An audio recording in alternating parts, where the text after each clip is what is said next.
ഇന്നത്തെ വീഡിയോ ബിഗിനേഴ്സിന് വേണ്ടിയിട്ടുള്ളതാണ്. നമ്മൾ എങ്ങനെയാണ് ഒരു ബോഡിയിൽ നിന്ന് മെഷർമെൻറ്റ് എടുക്കേണ്ടതെന്നും ആ മെഷർമെൻറ്റ് എടുത്തത് എങ്ങനെയാണ് കാൽക്കുലേറ്റ് ചെയ്യേണ്ടതെന്നുമാണ് ഇന്നത്തെ വീഡിയോയിൽ നമ്മൾ നോക്കാൻ പോകുന്നത്. ഇന്നത്തെ വീഡിയോയിൽ കുറേ കാൽക്കുലേഷനൊക്കെ വരുന്നുണ്ട്. ക്ലോത്തിൻ്റെ ലെങ്ത്ത്, വിഡ്ത്ത്, പിന്നെ ചെസ്റ്റ്, ഷോൾഡർ, ഇതുപോലുള്ള കുറേ കാൽക്കുലേഷനൊക്കെ വരുന്നുണ്ട്. അപ്പോൾ ഒരു ക്ലോത്ത് കട്ട് ചെയ്ത് സ്റ്റിച്ച് ചെയ്യുന്നതിന് ഇത്രയും കാൽക്കുലേഷനൊക്കെ ചെയ്യേണ്ട ആവശ്യമുണ്ടോ എന്നൊക്കെ ചിന്തിക്കും.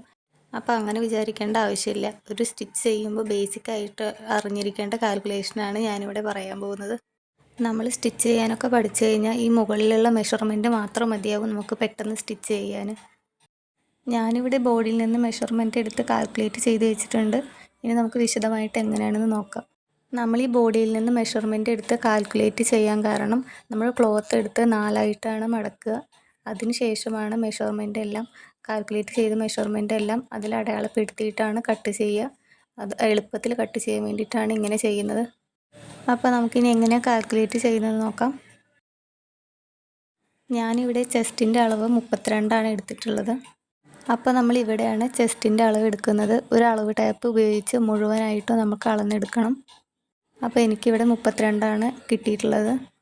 ഇനി അടുത്തത് വേസ്റ്റിൻ്റെ മെഷർമെൻറ്റ് എടുക്കാം. അതും നേരത്തെ ചെയ്തതുപോലെ മുഴുവനായിട്ട് നമുക്ക് അളക്കുക. അപ്പോൾ എനിക്ക് 27 കിട്ടിയിട്ടുള്ളത്.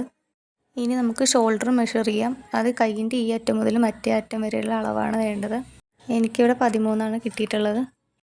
അടുത്തത് നമ്മൾ ബോഡി ലെങ്ത്താണ് നോക്കാൻ പോകുന്നത്. നമുക്ക് എത്രയാണ് ലെങ്ത്ത് വേണ്ടത് അതിനനുസരിച്ചാണ് നമ്മൾ ലെങ്ത്ത് എടുക്കേണ്ടത്. ഞാനിവിടെ 15 എടുക്കുന്നത്. അപ്പോൾ ഞാനിവിടെ ബോഡിയിൽ നിന്ന് നമുക്ക് ആവശ്യമായിട്ടുള്ള മെഷർമെൻറ്റൊക്കെ എടുത്ത് വെച്ചിട്ടുണ്ട്. ഇനി നമ്മൾ ചെയ്യാൻ പോകുന്നത് ഈ മെഷർമെൻറ്റ് യൂസ് ചെയ്തിട്ടുള്ള കാൽക്കുലേഷനാണ്. ഇനി നമ്മളിവിടെ ആദ്യം നോക്കാൻ പോകുന്നത് ഫാബ്രിക്കിൻ്റെ ലെങ്ത്താണ്. നമുക്ക് എത്രയാണോ നീളം വേണ്ടത് നമ്മൾ എടുത്ത് വെച്ചിട്ടുണ്ട്. ഫാബ്രിക് ലെങ്ത്തിൻ്റെ ഇക്വേഷനാണ് ബോഡി ലെങ്ത്ത് പ്ലസ് സീം. അതായത് നമുക്ക് ബോഡി ലെങ്ത്തിൻ്റെ കൂടെ എത്രയാണോ തയ്യൽ തുമ്പ് ആഡ് ചെയ്യേണ്ടത് അത് ചേർത്താണ് നമുക്ക് ഫാബ്രിക്കിൻ്റെ ലെങ്ത്ത് കിട്ടുക. ഇവിടെ അപ്പോൾ നമ്മൾ ബോഡി ലെങ്ത്ത് 15 എടുത്ത് വെച്ചിട്ടുള്ളത്. അപ്പോൾ നമുക്കൊരു തയ്യൽ തുമ്പായിട്ട് 2 ആഡ് ചെയ്യാം. അപ്പോൾ അങ്ങനെ ടോട്ടൽ ലെങ്ത്ത് വരുന്നത് 17. ഇനി നമ്മൾ അടുത്ത് ഫാബ്രിക് വിഡ്ത്താണ് നോക്കാൻ പോകുന്നത്. ചെസ്റ്റ് ബൈ 4 പ്ലസ് സീമാണ് ഇതിൻ്റെ ഇക്വേഷൻ. നമ്മളിവിടെ ചെസ്റ്റ് 32 എടുക്കുന്നത്. അപ്പോൾ നമ്മളിവിടെ 32/4 ചെയ്യേണ്ടത്. അപ്പോൾ 32/4 ചെയ്ത് നമുക്ക് 8 ആൻസർ കിട്ടുക. അപ്പോൾ ഈ 8ൻ്റെ കൂടെ എത്രയാണോ നമുക്ക് തയ്യൽ തുമ്പ് ആഡ് ചെയ്യേണ്ടത് അത് ആഡ് ചെയ്യുക. ഞാനിവിടെ 1.5 ആഡ് ചെയ്യുന്നത്. അപ്പോൾ നമുക്ക് ആൻസർ 9.5 കിട്ടും. അപ്പോൾ നമുക്ക് സ്റ്റിച്ച് ചെയ്യേണ്ട ക്ലോത്ത് എടുത്ത് 4ആക്കി മടക്കി അതിൻ്റെ നീളവും വീതിയാണ് ഇപ്പോൾ നമ്മൾ കണ്ടുപിടിച്ചിട്ടുള്ളത്. അപ്പോൾ നമുക്ക് 17 ഇഞ്ച് നീളവും 9.5 ഇഞ്ച് വീതിയുമുള്ള ഒരു ക്ലോത്താണ് നമുക്ക് സ്റ്റിച്ച് ചെയ്യാൻ ആവശ്യം. ഇനി നമുക്ക് ആം ഹോൾ എങ്ങനെയാണ് കണ്ടുപിടിക്കുക എന്ന് നോക്കാം. ആം ഹോൾ കാണാനുള്ള ഇക്വേഷൻ ഷോൾഡർ ബൈ 2 ആണ്. ഞാനിവിടെ ബോഡിയിൽ നിന്നും ഷോൾഡർ മെഷർ ചെയ്ത് വെച്ചിരിക്കുന്നത് 13. അപ്പോൾ നമുക്ക് 13/2 ചെയ്യാം. അപ്പോൾ നമുക്ക് 6.5 ആൻസർ കിട്ടും. അടുത്തത് നമുക്ക് ചെസ്റ്റ് പോയിൻ്റാണ് കാണേണ്ടത്. അതിന് ചെസ്റ്റ് ബൈ 4 മൈനസ് 1.5 കാൽക്കുലേഷൻ ചെയ്യേണ്ടത്. അപ്പോൾ നമ്മളിവിടെ ചെസ്റ്റ് 32 എടുത്തിട്ടുള്ളത്. അപ്പോൾ നമുക്ക് 32/4 ചെയ്യാം. അപ്പോൾ 32/4 ചെയ്ത് നമുക്ക് 8 ആൻസർ കിട്ടുക. അപ്പോൾ 8ൽ നിന്ന് 1.5 കുറയ്ക്കണം. അപ്പോൾ നമുക്ക് 6.5 ആൻസർ കിട്ടുക. ആം ഹോൾ എടുത്ത അതേ അളവ് തന്നെയാണ് ഇതിലും കിട്ടുക. ഇനി നമ്മൾ നെക്കിൻ്റെ വിഡ്ത്തും അതുപോലെ ലെങ്ത്തുമാണ് കാണാൻ പോകുന്നത്. നെക്കിൻ്റെ വിഡ്ത്ത് കാണാൻ ചെസ്റ്റ് ബൈ 12 ചെയ്യേണ്ടത്. ഞാനിവിടെ ചെസ്റ്റ് എടുത്തിരിക്കുന്നത് 32. അപ്പോൾ 32/12 ചെയ്യുക. 2.6 കിട്ടുക. ഇനി നെക്കിൻ്റെ ലെങ്ത്ത് കാണാൻ ചെസ്റ്റ് ബൈ 8 പ്ലസ് 0.25 കൊടുക്കേണ്ടത്. ഇവിടെ നമുക്ക് 4.25 ആൻസർ കിട്ടുക. പിന്നെ നമ്മൾ നെക്ക് ചെയ്യുന്ന സമയത്ത് ഇതുപോലെ കാൽക്കുലേറ്റ് ചെയ്യേണ്ട ആവശ്യമൊന്നുമില്ല. നമുക്ക് എത്രയാണോ നീളവും വീതി ആവശ്യം അതിനനുസരിച്ച് നമ്മുടെ ഇഷ്ടത്തിന് എടുക്കാൻ സാധിക്കും. ഇതൊരു ബേസിക് ആയിട്ടുള്ളൊരു കാൽക്കുലേഷൻ മാത്രമാണ് പറഞ്ഞത്. ഇനി നമുക്ക് ഷോൾഡർ കാൽക്കുലേറ്റ് ചെയ്യാം. ഷോൾഡറിൻ്റെ കാൽക്കുലേഷൻ ചെസ്റ്റ് ബൈ 12 ഇവിടെ നമ്മൾ 32/12 ചെയ്യുന്നത്. അപ്പോൾ 2.6 ആൻസർ കിട്ടുക. ഇനി നമുക്ക് ലാസ്റ്റായിട്ട് വേസ്റ്റ് റൗണ്ട് കൂടി കാൽക്കുലേറ്റ് ചെയ്യാം. വേസ്റ്റിനെ 4 കൊണ്ട് ഡിവൈഡ് ചെയ്ത് നമുക്ക് സീം ആഡ് ചെയ്യാം. അപ്പോൾ 27/4 ചെയ്താൽ 6.75 ആൻസർ കിട്ടുക. ഞാനിവിടെ തയ്യൽ തുമ്പ് 1.5 ആഡ് ചെയ്യുന്നത്. അപ്പോൾ ആൻസർ 8.25 ആണ് കിട്ടുക. ഇനി നമുക്ക് ഈ കാൽക്കുലേഷനൊക്കെ യൂസ് ചെയ്ത് എങ്ങനെയാണ് ക്ലോത്തിൽ വരച്ച് കട്ട് ചെയ്യാമെന്ന് നോക്കാം. ഞാനിവിടെ ഒരു പേപ്പറിലാണ് വരച്ച് കട്ട് ചെയ്യാൻ പോകുന്നത്. അപ്പോൾ ഇനി നമുക്ക് വീഡിയോയിൽ കാണുന്ന പോലെ 4ആയിട്ട് മടക്കി കൊടുക്കാം. ഇതിൽ നമ്മൾ ഓപ്പൺ ഇല്ലാത്ത ഭാഗത്താണ് മാർക്ക് ചെയ്ത് കൊടുക്കേണ്ടത്. അപ്പോൾ നമുക്കിനി എങ്ങനെ ചെയ്യാമെന്ന് നോക്കാം. ഫസ്റ്റ് നമുക്ക് ക്ലോത്തിൻ്റെ ടോട്ടൽ ലെങ്ത്തും വിഡ്ത്തുമാണ് ആഡ് ചെയ്യേണ്ടത്. ഇവിടെ ലെങ്ത്ത് 17 ആണ്. അപ്പോൾ നമുക്കത് ആഡ് ചെയ്യാം. ഞാനിവിടെ പേപ്പറിൽ ചെയ്യുകൊണ്ട് പേപ്പർ സ്കെയിലാണ് യൂസ് ചെയ്തിട്ടുള്ളത്. അപ്പോൾ നമുക്ക് നീളം 17 ഇഞ്ച് മാർക്ക് ചെയ്ത് കൊടുക്കാം. അടുത്തത് നമുക്ക് ക്ലോത്തിൻ്റെ വിഡ്ത്താണ് ആഡ് ചെയ്യേണ്ടത്. 9.5 നമുക്ക് മാർക്ക് ചെയ്ത് കൊടുക്കാം. അപ്പോൾ നമ്മളിവിടെ ടോട്ടൽ ലെങ്ത്തും വിഡ്ത്തും ആഡ് ചെയ്ത് കഴിഞ്ഞു. ഇനി ഇത് രണ്ടും ചേർത്ത് വരച്ച് കൊടുക്കാം.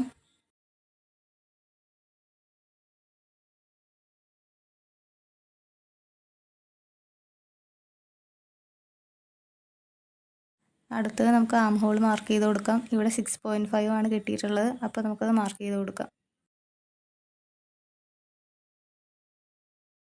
ആം ഹോൾ മാർക്ക് ചെയ്തതിന് ശേഷം നമുക്ക് ചെസ്റ്റ് പോയിൻറ്റ് മാർക്ക് ചെയ്ത് കൊടുക്കാം. ഇവിടെ ആം ഹോളും ചെസ്റ്റ് പോയിൻറ്റും ഒരേ അളവാണ്. അപ്പോൾ നമുക്കത് മാർക്ക് ചെയ്ത് കൊടുക്കാം.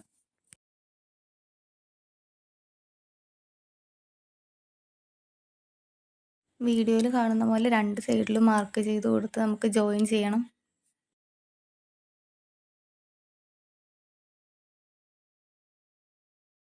ആം ഹോൾ 6.5 ആഡ് ചെയ്ത പോലെ താഴെ നമുക്ക് ചെയ്ത് കൊടുക്കാം.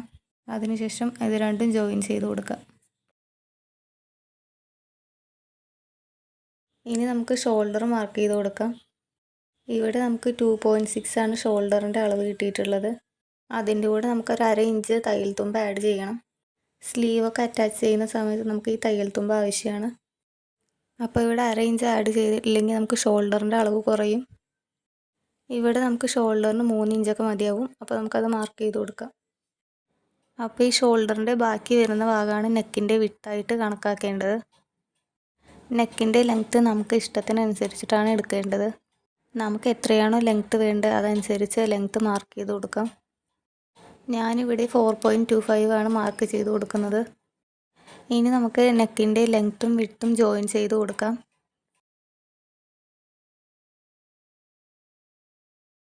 നമുക്കിനി നെക്കിന് എങ്ങനത്തെ ഡിസൈനാണ് ആവശ്യം അതനുസരിച്ച് ചെയ്ത് കൊടുക്കാം.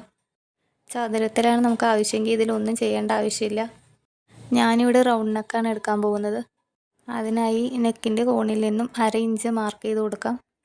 ശേഷം നമുക്ക് വീഡിയോയിൽ കാണുന്ന പോലെ വരച്ചു കൊടുക്കാം. ഇനി നമുക്ക് ഷോൾഡറിൻ്റെ ചെരിവ് മാർക്ക് ചെയ്ത് കൊടുക്കാം. അതിനായി ആം ഹോളിൻ്റെ അവിടെ നിന്ന് 1/2 ഇഞ്ച് വിട്ട് ഇതുപോലെ മാർക്ക് ചെയ്ത് കൊടുക്കാം. ശേഷം ഇതുപോലെ ജോയിൻ ചെയ്ത് കൊടുക്കാം.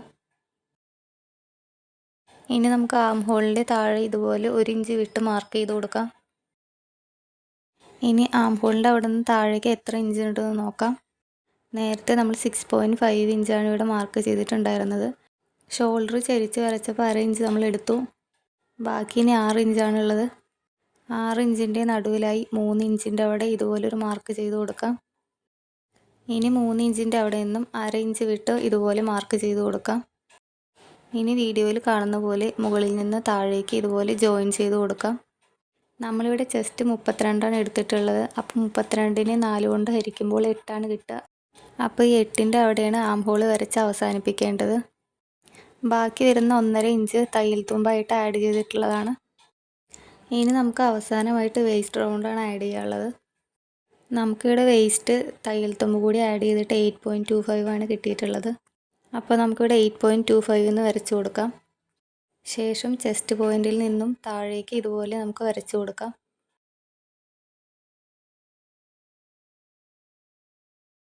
ഇനി നമുക്കിത് കട്ട് ചെയ്തെടുക്കാം. ഒരു ബോഡിയിൽ നിന്ന് എങ്ങനെയാണ് മെഷർമെൻറ്റ് എടുക്കേണ്ടതെന്നും അതെങ്ങനെയാണ് കാൽക്കുലേറ്റ് ചെയ്യേണ്ടതെന്നും അതുപോലെ അതെങ്ങനെയാണ് ക്ലോത്തിൽ വരച്ച് കട്ട് ചെയ്യേണ്ടതെന്നുമാണ് ഇന്നത്തെ വീഡിയോയിൽ നമ്മൾ നോക്കിയിട്ടുള്ളത്. അപ്പോൾ നിങ്ങൾക്ക് മനസ്സിലായിട്ടുണ്ടാവുമെന്ന് വിചാരിക്കുന്നു. എന്തെങ്കിലും ഡൗട്ട് ഉണ്ടെങ്കിൽ കമൻറ്റ് ബോക്സിൽ ചോദിക്കാം. ബിഗിനേഴ്സിന് വേണ്ടിയിട്ടാണ് ഇത്രയും ഡീറ്റെയിൽഡ് ആയിട്ട് കാൽക്കുലേഷനൊക്കെ ആഡ് ചെയ്തിട്ട് പറഞ്ഞു തന്നിട്ടുള്ളത്. അപ്പോൾ നമുക്കിനി ഒരു ക്ലോത്തിൽ എങ്ങനെയാണ് സിമ്പിളായി ഇത്രയും കാൽക്കുലേഷനൊന്നും വരാതെ എളുപ്പത്തിൽ കട്ട് ചെയ്ത് സ്റ്റിച്ച് ചെയ്യേണ്ടതെന്ന് വീഡിയോ അപ്ലോഡ് ചെയ്യാം. അതിനായിട്ട് ബേസിക്കായിട്ട് നമുക്ക് ഈ ഒരു കാൽക്കുലേഷൻ അറിഞ്ഞിരിക്കണം. എങ്കിൽ നമുക്ക് പെട്ടെന്ന് തുണി കട്ട് ചെയ്തെടുക്കാൻ പറ്റും. ഇനി നമ്മളിവിടെ നെക്ക് കട്ട് ചെയ്യുന്ന സമയത്ത് പ്രത്യേക ഒരു കാര്യം ശ്രദ്ധിക്കണം. ഒരു 1/2 ഇഞ്ചോ അല്ലെങ്കിൽ 1 ഇഞ്ചോ വിട്ടിട്ട് വേണം കട്ട് ചെയ്തെടുക്കാൻ. നമ്മളിവിടെ ക്യാൻവാസ് ഒന്നും യൂസ് ചെയ്യാതെയാണ് ചെയ്യുന്നതെങ്കിൽ മറച്ചടയ്ക്കേണ്ട ആവശ്യമുണ്ട്. അപ്പോൾ അതിന് വേണ്ടിയിട്ടാണ് ഇങ്ങനെ 1/2 ഇഞ്ചോ 1 ഇഞ്ചൊക്കെ വിട്ടിട്ട് നെക്ക് കട്ട് ചെയ്യേണ്ടത്. അപ്പോൾ കട്ട് ചെയ്യേണ്ട സമയത്ത് അത് പ്രത്യേകം ശ്രദ്ധിക്കുക. കട്ടിങ് ഫുള്ളായിട്ട് ചെയ്ത് കഴിഞ്ഞു. ഇനി എങ്ങനെയാണ് വന്നിട്ടുള്ളതെന്ന് നോക്കാം. അപ്പോൾ നമുക്കിവിടെ ഫ്രണ്ട് സൈഡും ബാക്ക് സൈഡും കിട്ടിയിട്ടുണ്ട്. നമുക്കിനി ഫ്രണ്ട് സൈഡിലോ അല്ലെങ്കിൽ ബാക്ക് സൈഡിലോ നെക്കിന് കുറച്ച് ഇറക്കം കൂടുതൽ വേണമെന്നുണ്ടെങ്കിൽ ഇനി നമുക്ക് കട്ട് ചെയ്തെടുക്കാം. അടുത്ത വീഡിയോയിൽ നമുക്ക് സ്ലീവിൻ്റെ മെഷർമെൻറ്റ് എങ്ങനെയാണ് എടുക്കേണ്ടതെന്നും അതുപോലെ അതിൻ്റെ കാൽക്കുലേഷനും കട്ടിങ്ങൊക്കെ എങ്ങനെ ചെയ്യാമെന്ന് നോക്കാം. അപ്പോൾ ഇന്നത്തെ വീഡിയോ ഇത്രയേ ഉള്ളൂ. എല്ലാവർക്കും മനസ്സിലായിട്ടുണ്ടാവുമെന്ന് വിചാരിക്കുന്നു. എന്തെങ്കിലും ഡൗട്ട് ഉണ്ടെങ്കിൽ കമൻറ്റ് ചെയ്യാം. അപ്പോൾ ബിഗിനേഴ്സിന് വേണ്ടിയിട്ടാണ് ഞാൻ ഇത്രയും ഡീറ്റെയിൽഡായിട്ട് പറഞ്ഞിട്ടുള്ളത്. അപ്പോൾ ഇനി അടുത്ത വീഡിയോയിൽ കാണാം.